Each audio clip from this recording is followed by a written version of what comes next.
अस्सलाम वालेकुम, मैं हूं अर्शद जलील बाजवा। आज हम पॉलिटिकल साइंस का 5वां लेक्चर डिस्कस करने जा रहे हैं। इसके अंदर डिस्कस करेंगे सोवरेंटी के मतलब। सोवरेंटी क्या है, इसके मेन एस्पेक्ट्स कौन से हैं, इसकी आगे करैक्टरिस्टिक्स क्या हैं और इसके लिमिटेशन इसके ऊपर कौन सी हैं और उसकी काइंड्स कौन कौन सी हैं। तो ये हमारा आज का लेक्चर सोवरेंटी के मतलब है। तो सबसे पहले इसकी सोवरेंटी की डेफिनेशन आती है। सोवरेंटी एरिस्टोटल के बकौल ये है कि supreme power with in the state. अगर स्टेट के अंदर जो सबसे सुप्रीम पावर है उसको हम बोलते हैं वो सोवरन है। जिस तरह के अगर देखें कि किंग है तो किंग के पास सुप्रीम पावर होती थी पहले वक्तों में। अभी सऊदी अरेबिया में मनार्की है तो वहाँ उनका जो मिडल ईस्टर्न स्टेट है उधर जो स्टेट्स हैं सारी, वो उनकी तमाम पावर एक किंग के पास है, तो किंग वहाँ का सोवरन है। या उसके बाद हम देखते हैं ब्रिटिश पार्लियामेंट है, वो सुप्रीम पावर उसके पास उनकी पार्लियामेंट है। तो पार्लियामेंट जो चाहे लॉ बनाती है, जो चाहे नहीं बनाती है, जौन सा लॉ चाहे उसको ख़त्म भी कर सकती है। तो ब्रिटिश के अंदर पार्लियामेंट सुप्रीम है सबसे ज़्यादा। इंडिया वहाँ उनका पार्लियामेंट और प्राइम मिनिस्टर सुप्रीम है। जो अमेरिका की मिसाल ले लें तो वहाँ उनकी कांग्रेस और प्रेसिडेंट सुप्रीम है। पाकिस्तान का अगर देखेंगे तो पाकिस्तान में इस टाइम कोई भी धारा सुप्रीम नहीं है, क्योंकि सिविलियन डोमेन में वो मिलिट्री आ जाती है और मिलिट्री की डोमेन में जुडिशरी आ रही है, जुडिशरी की डोमेन में पार्लियामेंट आ रही है। तो यहाँ एक हाइब्रिड सिस्टम चल रहा है। तो ओवरऑल किसी भी स्टेट के अंदर जो सुप्रीम पावर किसी के पास होगी तो उसको हम सोवरन बोलेंगे। और सोवरेंटी की डेफिनेशन ये है कि जो एक कंट्री के अंदर सुप्रीम पावर किसी के पास है उसको हम बोलेंगे सोवरेंटी है। आगे इसके आ जाते हैं स्पेक्ट्स आ जाते हैं। स्पेक्ट इसमें दो तरह की इसके होते हैं कि इंटरनल सोवरेंटी है और एक्सटर्नल सोवरेंटी है। इंटरनल सोवरेंटी ये होगी कि एक स्टेट के अंदर एक ही पावर हो, उसको कोई दूसरा बंदा चैलेंज ना कर रहा हो। लगे कि अगर देखें, अगर किसी स्टेट पाकिस्तान को ले रहे हैं, यहाँ अगर आपके नॉन स्टेट एक्टर हैं या कोई और दूसरा कोई प्रेशर ग्रुप है, अगर वो स्टेट की सोवरेंटी को चैलेंज कर रहे हैं तो स्टेट इंटरनली तौर पे सोवरन नहीं है। तो अगर कोई भी देखें, मिसाल ले लें, जो अफगानिस्तान की ले लें या इराक की ले लें, शाम की ले लें, तो उनकी सोवरेंटी को चैलेंज इंटरनली तौर पे उनके जो नॉन स्टेट एक्टर हैं वो कर रहे हैं। पाकिस्तान के अंदर भी देखें तो पाकिस्तान के अंदर टीटीपी है या बीएलए है, वो भी इंटरनली तौर पे पाकिस्तान की सोवरेंटी को चैलेंज कर रही है। अगर कोई स्टेट इंटरनली तौर पे किसी के प्रेशर में या कोई ग्रुप उसको प्रेशराइज करके अपनी बातें मनवा रहा है, तो वो स्टेट इंटरनली तौर पे सोवरन नहीं है। उसके बाद आ जाता है एक्सटर्नल सोवरेंटी। एक्सटर्नल सोवरेंटी ये होता है कि independence of state from influence of any other country. Like कि कोई भी कंट्री जो किसी दूसरे के इन्फ्लुएंस के अंदर ना हो तो वो एक्सटर्नली तौर पे सोवरन है।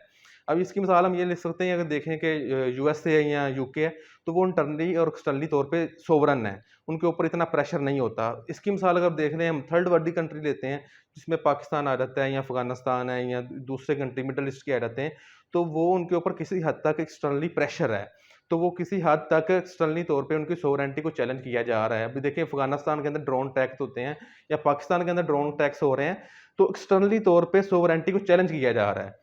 तो ये एक्सटर्नल जो सोवरेंटी की आ जाती है, इसकी एस्पेक्ट्स हैं। उसके बाद आ जाती है इसकी एट्रीब्यूटिव ऑफ सोवरेंटी।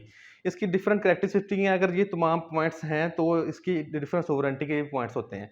सबसे पहले ये है कि एब्सोल्यूटनेस होनी चाहिए, कि सोवरेंटी है जो absolute power with in the state है, उसके ऊपर कोई पावर नहीं होगी।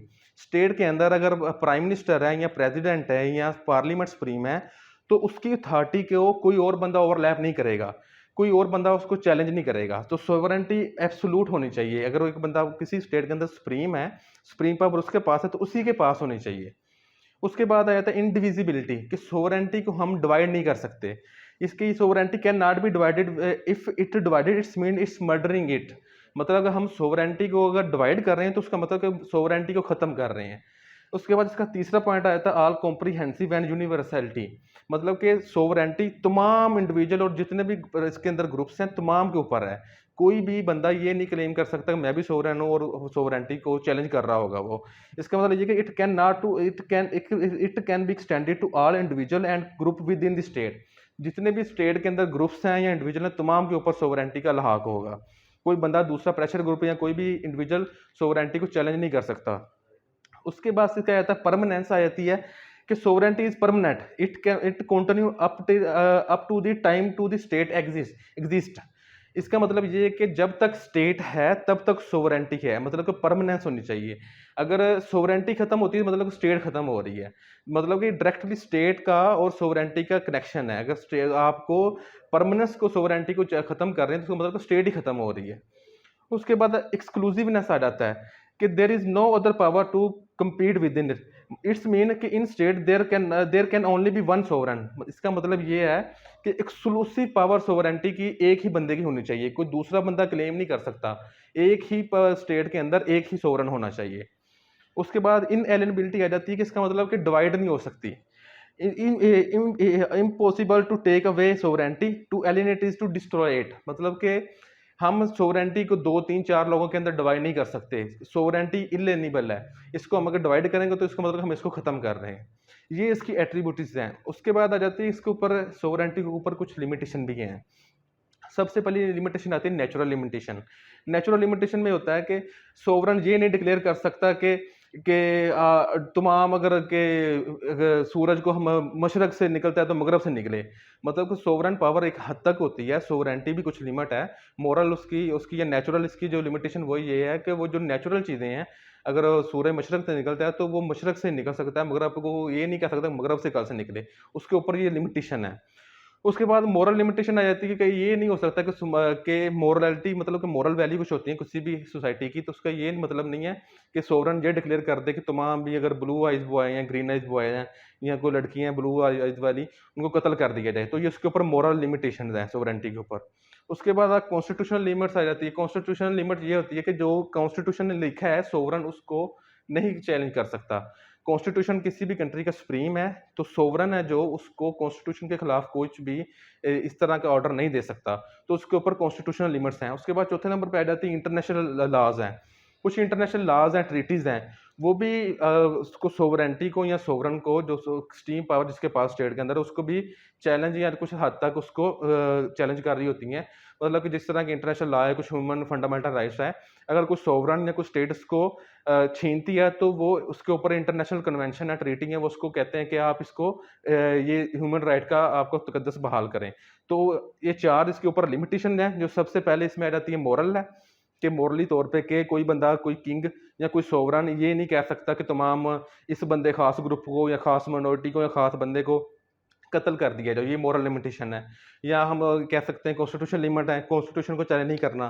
फिर उसके बाद आपकी आ जाती है इसके ऊपर नेचुरल लिमिटेशन है, कि नेचुरल ये है कि कुछ जो नेचुरल फिनोमिना चल रहा है, क्लाइमेट को चेंज नहीं कर सकता, या वो कोई जो निज़ाम शम्सी उसको चैलेंज नहीं कर सकता, ये इसके ऊपर नेचुरल लिमिटेशन है। उसके बाद इंटरनेशनल कन्वेंशन चौथे नंबर पे आ जाता है। उसके बाद इस काइंड से सोवरेंटी की है। सबसे पहले आती है लीगल सोवरेंटी है। लीगल सोवरेंटी ये है कि supreme power is the supreme and final law making authority with in the state. मतलब कि जो स्टेट के अंदर फाइनल लॉ मेकिंग अथॉरिटी है, जो सबके जो जिसको कोई बंदा और चैलेंज नहीं कर सकता। लाइक अगर पाकिस्तान है या इंडिया है या कनाडा है, इसके अंदर उनकी जो कांग्रेस है या पार्लियामेंट है वो सुप्रीम है, वो लॉ मेकिंग अथॉरिटी उसके पास है, तो वो लीगली तौर पे सोवरेंटी उसके पास है।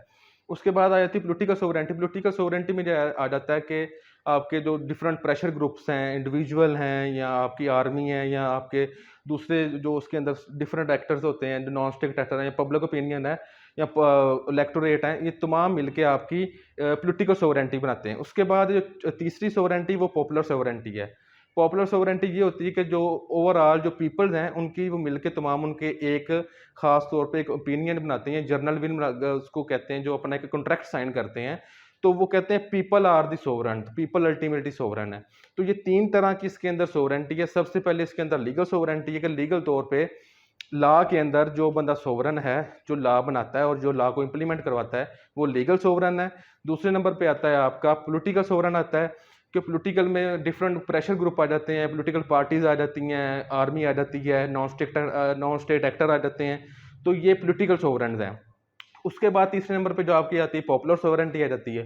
पॉपुलर सोवरेंटी के अंदर मोस्टली पीपल, लोग आ जाते हैं, लोग ही आगे इलेक्टोरेट को सिलेक्ट करते हैं, वो ही जाकर के लॉ मेकिंग करते हैं और वो मिलके कॉन्ट्रैक्ट बनाते हैं। तो पॉपुलर सोवरेंटी का कंसेप्ट ये है कि people are the main sovereign. So ये आज का टॉपिक था सोवरेंटी का। तो nice to meet you, thank you so much, अल्लाह हाफिज़।